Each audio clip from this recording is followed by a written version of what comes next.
ఉన్నతమైన లక్ష్యంతో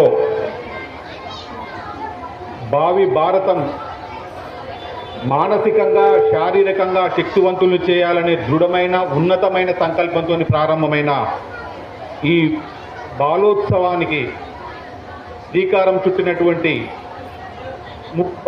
ఉన్నతమైన ఆలోచన కలిగిన భారత పౌరులందరికీ నేను పేరు పేరున అభినందనలు కృతజ్ఞతలు తెలియజేసుకుంటున్నాను. ఈ సంస్థకి అధ్యక్షులుగా ఉన్న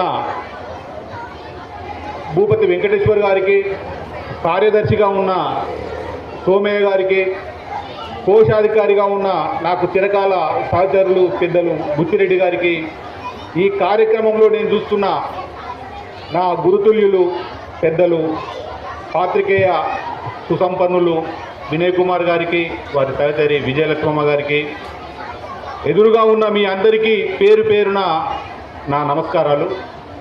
ముందుగా ఈ కార్యక్రమంలో నన్ను భాగస్వాములు చేసినందుకు ఈ కార్యక్రమ నిర్వాహకులందరికీ నేను మనస్ఫూర్తిగా గుండె నిండుగా కృతజ్ఞతలు తెలియజేసుకుంటున్నాను.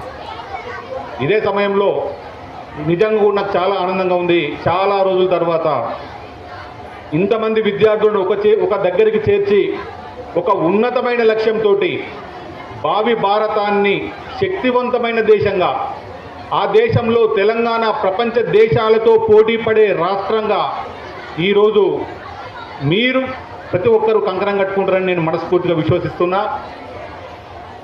అదే సమయంలో మీకు తెలుసు, ఇలా చాలామందికి కూడా తెలుసు, తెలంగాణ సాధించుకోవడానికి ఎంతోమంది విద్యార్థులు యువకులు బలిదానాలు చేసుకొని సాధించుకున్న ఈ తెలంగాణలో 10 ఏళ్ల విధ్వంసం తర్వాత ఈరోజు తెలంగాణలో ఒక ప్రజాస్వామ్యానికి పునాది, ప్రజా పాలనకు పునాదిగా ఏర్పడ్డ పాలన అందించాలని ముఖ్యమంత్రి రేవంత్ రెడ్డి గారు సంకల్పంతో ఈరోజు మనం ఈ 8 నెలల కాలంలో చేపట్టిన కార్యక్రమాలు మీ కళ్ళ ముందు కనపడుతున్నాయి. విద్య అన్నిటికంటే విద్యార్థుల మీద పెట్టే ప్రతి పైసా ఇది భావి భారత నిర్మాణానికి పెట్టుబడిగా మేము తెలంగాణ ప్రభుత్వానికి నాయకత్వం వహిస్తున్న ముఖ్యమంత్రి రేవంత్ రెడ్డి గారు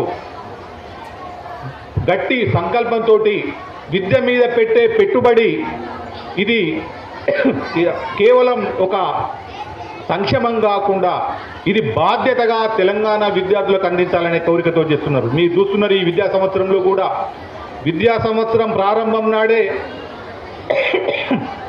పుస్తకాలను, నోట్బుక్లను, విద్యార్థులకు అవసరమైన అన్ని సౌకర్యాలను మొదటి రోజు నాడే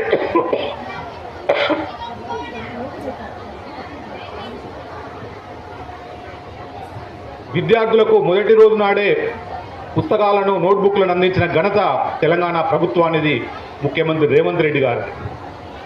మీరు కూడా చూస్తున్నారు, ఈ 8 నెలల కాలంలో మాదక ద్రవ్యాల మీద, డ్రగ్స్ మీద ఉక్కుపాదం మోపుతూ తెలంగాణలో మాదక ద్రవ్యాలను సప్లై చేయాలంటేనే భయపడే విధంగా కఠినమైన నిబంధనలతోటి కఠినంగా వ్యవహరిస్తున్న తీరు కూడా మీరు చూస్తున్నారు. రాజకీయాలకు చోటు ఇవ్వకుండా ఎట్లాంటి మాదక ద్రవ్యాలు తెలంగాణలో ఎవరు సప్లై చేసినా కఠినంగా వ్యవహరిస్తున్న చరిత్రను మనం చూస్తూ ఉన్నాం. ఈ పరిస్థితులలో ఇట్లాంటి సామాజిక బాధ్యతను నెత్తికెత్తుకొని బాలోత్సవ నిర్వాహకులు కూడా మీ అందరినీ ముందుకు నడిపించే విధంగా మరింత పట్టుదలతో పనిచేస్తారని ఆశిస్తున్నా. ఇదే సమయంలో ప్రభుత్వం వైపు నుంచి ఏమైనా ఈ కార్యక్రమం ముందుకు పోవడానికి, భావి భారత నిర్మాణంలో విద్య, సైన్స్, తర్వాత ఈ దురలవాట్లను దూరం చేయడానికి ప్రభుత్వం తరఫున ఏమైనా చర్యలు అవసరమైతే ఖచ్చితంగా మీతో పాటు ప్రభుత్వం కూడా అండగా ఉంటుందని నిర్వాహకులకు తెలియజేస్తూ నాకు ఈ అవకాశం ఇచ్చినందుకు మీ అందరికీ తెలియజేసుకుంటూ పేరు పేరున మీ అందరికీ ధన్యవాదాలు. నమస్తే.